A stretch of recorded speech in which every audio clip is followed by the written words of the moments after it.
happening right now. The parents of Nolan Wells are demanding answers as an investigation into their 18-year-old son's death is underway in Mississippi. It's been just 1 week since the college student disappeared while on a July 4th boat trip with friends. The group had gone to an uninhabited island about 8 miles off the Mississippi coast. Investigators say Wells's friends returned from that trip without him, telling officials that he had planned to get a ride back with someone else. 2 days later, Wells's body was found face down in the water off the island's shoreline.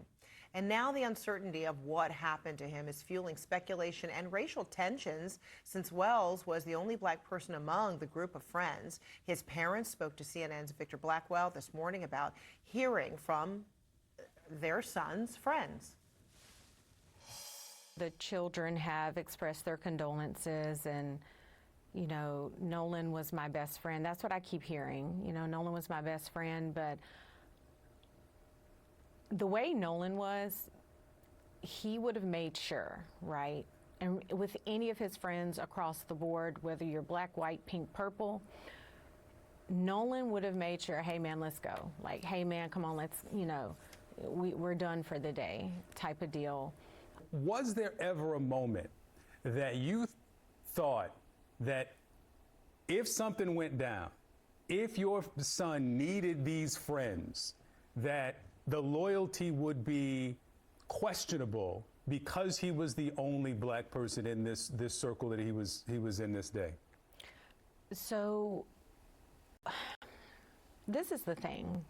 Regardless of the color of anyone's skin, your hope is that the people your children call friends will be there.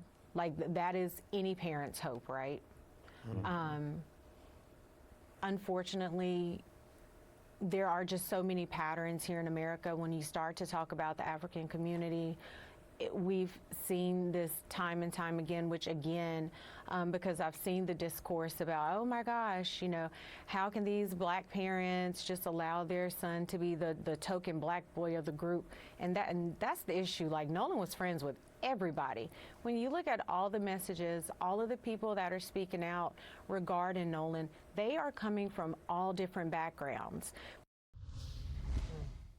CNN's Gloria Pazmino is joining me right now. She's following this story and this search and the investigation. And what are you learning?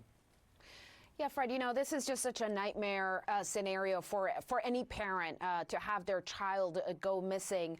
We have heard from the parents of Nolan Wells, and they are raising serious questions about the way this investigation into their son's death is being conducted. Now, investigators in Mississippi have made some preliminary comments, specifically that they do not believe that there was any foul play involved, and they have said that they believe this may have been an accidental drowning. Now, the cause of Nolan Wells' death has not been officially determined yet, but those comments by investigators have not sat well with his family. They point out that Nolan was a young man who was in good health. They say he was a good swimmer, and they say that there are certain things that have raised alarms, specifically the fact that Nolan Wells left his cell phone behind, and they were able to recover that cell phone, his parents, and they are concerned that there may have been